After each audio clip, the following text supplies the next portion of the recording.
friends, this is Dr. Kajal welcoming you to the journey from Mohan to Mahatma, the narration of Mahatma Gandhi's autobiography, the story of my experiments with truth.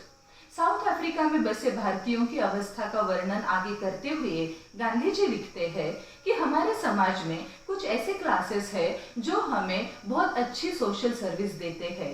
इन्हें हम अछूत कहते हैं। इन लोगों को गांव के बाहर या गांव से दूर रहने के लिए जगह होती थी।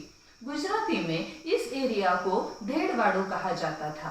यूरोपियन क्रिश्चियंस भी पहले जूस को अछूत समझते थे और उनके एरियाज को डिरोगेटरी सेंस में गेटोस ऐसा कहते थे। साउथ अफ्रीका में हमारी कम्युनिटी भी अछूत ही थी और जिस एरिया में हम रहते थे उसे कुली लोकेशंस कहा जाता था। जोहान्सबर्ग में भी एक ऐसा ही एरिया था। वहाँ की म्यूनिसिपैलिटी कभी कभार वहाँ के लैट्रिन साफ कर देने के अलावा दूसरी कोई भी फैसिलिटी प्रोवाइड नहीं करती थी। एक बार उस म्यूनिसिपैलिटी ने प्लान किया कि वहाँ के जो सेटल्ड लोग हैं उनको वहाँ से निकाल दिया जाए ताकि वह एरिया पूरा खाली कर दिया जाए। इस वजह से उन्होंने वहाँ पर एक ट्रिब्यूनल भी नियुक्त किया। एक्चुअली जो सेटलर्स है उनके पास प्रॉपर्टी राइट्स थे और अगर इन लोगों को डीसेटल करना है तो उसके बदले में कुछ कॉम्पेंसेशन देना पड़ता था और इसी वजह से ये लैंड एक्विजिशन के केसेस डील करने के लिए एक स्पेशल ट्रिब्यूनल की नियुक्ति हुई। वहाँ बसे भारतीयों ने मुझे अपना लीगल एडवाइजर बनाया। उन्होंने कहा कि आप जो चाहिए वो फीस लीजिए लेकिन आप हमारे यहाँ केस लड़िए। लेकिन मैंने उनसे कहा कि ये सोशल वर्क है और इसके लिए मैं फीस नहीं लूँगा। फिर भी जब वे लोग माने नहीं तो मैंने एक नॉमिनल फीस उनके पास से चार्ज करने का डिसाइड किया और साथ ही उन्हें यह भी आश्वासन दिया कि इस फीस का आधा हिस्सा मैं उन्हीं के लिए हॉस्पिटल या ऐसी ही कोई एक ऑर्गेनाइजेशन बनाने के लिए इस्तेमाल करूँगा। इस बात से वे लोग काफ़ी खुश हो गए। लगभग 70 केसेस में से मैं केवल एक ही केस हारा। ये सारे इंडेंचर्ड लेबरर्स थे जो कि बिहार, उसके नज़दीक के एरिया और साउथ इंडिया से वहाँ पर आके बसे थे। ये गरीब लोगों को मुझ में बहुत ज़्यादा विश्वास हो गया। मैं उनके लिए एक लीगल एडवाइज़र से भी ज़्यादा भाई बन चुका था। मेरे साथ वे अपने सारे सुख दुख शेयर करते थे। शेख अब्दुल्ला पहले से ही मुझे भाई कहकर बुलाते थे और जब तक मैं साउथ अफ्रीका में रहा सारे लोग मुझे भाई कहकर ही बुलाते थे। कुली लोकेशंस में गंदगी तो ऑलरेडी थी ही लेकिन साथ ही वहाँ पर ब्लैक प्लेग की महामारी आ गई। जोहान्सबर्ग के आसपास कुछ गोल्ड माइंस थी। उस गोल्ड माइंस में काम करने वाले निग्रोस को प्लेग की बीमारी हो गई थी। वहाँ पर कुछ भारतीय मजदूर भी काम करते थे और उस वजह से उन्हें भी इस बीमारी का इन्फेक्शन हो गया। एक शाम लगभग 23 भारतीय मजदूर अपने क्वार्टर्स वापस आए क्योंकि उन्हें यह बीमारी हो चुकी थी। मिस्टर मदनजीत जो कि इंडियन ओपिनियन जर्नल का काम संभालते थे, एक बहुत ही नीडर इंसान थे। उन्होंने तुरंत मुझे इस घटना की जानकारी दी और मुझे तुरंत वहां आने के लिए कहा। मैं वहां पर पहुंचा। एक खाली घर में हमने इन 23 मरीजों को शिफ्ट किया।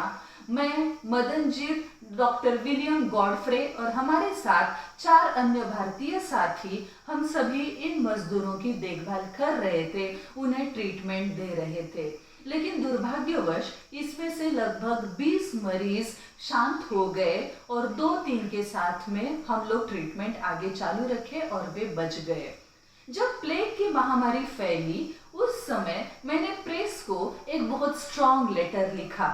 उसमें मैंने म्यूनिसिपैलिटी को इस बीमारी के आउटब्रेक के लिए जिम्मेदार ठहराया और उनकी भेदभाव की भावना भी सामने रखी क्योंकि काले लोगों के एरियाज में वे फैसिलिटीज नहीं देना चाहते थे और गोरे लोगों के एरिया में पानी की तरह पैसा खर्च करके जिम्मेदारी से काम लेके उन्होंने प्लेग को हटाने की कोशिश की थी। इस पूरे समय में मिस्टर पोलक, मिस्टर डिक और डॉक्टर वेस्ट ने मेरी बहुत सहायता की। आगे गोरे लोगों के एरियाज में भी प्लेग का फैलाव होने के कारण वहां पर म्युनिसिपैलिटी को हमने उसके कामों में मदद की और भारतीयों के इस बर्ताव से म्युनिसिपैलिटी बेहद खुश हो गई और इस वजह से आगे की मुश्किलें हमारी आसान हो गई। यह निर्णय लिया गया कि ये सारा लोकेशन पूरा खाली कर दिया जाएगा और गांव के बाहर, जोहान्सबर्ग के बाहर कैंप टाइप टेंट्स लगाए जाएंगे और उसमें लगभग 3 हफ्ते के लिए हमें रहना पड़ेगा।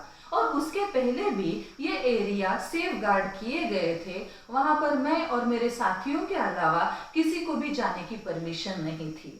जब गांव छोड़कर, घर छोड़कर बाहर जाके रहने का निर्णय हुआ तो वहां के लोग काफी दुखी हो गए, पर जब मैं उनके साथ हुई यह उन्हें पता चला तो उन्हें कुछ तसल्ली हुई। उन्होंने अपनी सेविंग्स, ये जो सारे गरीब लोग थे, उन्होंने अपनी सेविंग्स जमीन के अंदर गाड़ के रखी थी, तो उसे बाहर निकालना भी जरूरी था। उन्हें बैंक का पता नहीं था, बैंक की व्यवस्था क्या होती है इसका भी उन्हें कुछ अंदाजा नहीं था। ऐसे में मैं उनका बैंकर बना।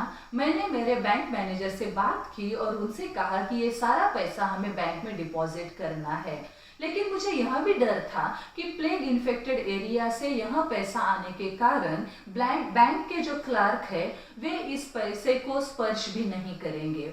इसलिए मैंने पहले चांदी और तांबे के इन सारे पैसों को डिसइंफेक्ट किया और उसके बाद में ही उन्हें बैंक में जमा किया। लगभग 60,000 पाउंड्स बैंक में जमा हुए। उसके बाद में मैंने लोगों को सलाह दी कि वे लोग अपना पैसा फिक्स डिपॉजिट में भी रख सकते हैं। उन्हें यह योजना पसंद आई और उन्होंने तुरंत इसके ऊपर अमल किया। इतना ही नहीं तो इस घटना के बाद कई लोगों को रेगुलरली बैंक में पैसा जमा करने की आदत लग गई। धीरे धीरे हम लोग कैंप में शिफ्ट हुए, समय जाता रहा और मीनवाइल इधर म्युनिसिपैलिटी ने प्लेग इन्फेक्टेड एरियाज में जरूरी आग लगाकर उस एरिया को इन्फेक्शन से मुक्त करने का प्रयास किया। आज के लिए इतना ही। Don't forget to share, like and subscribe this video. Thank you.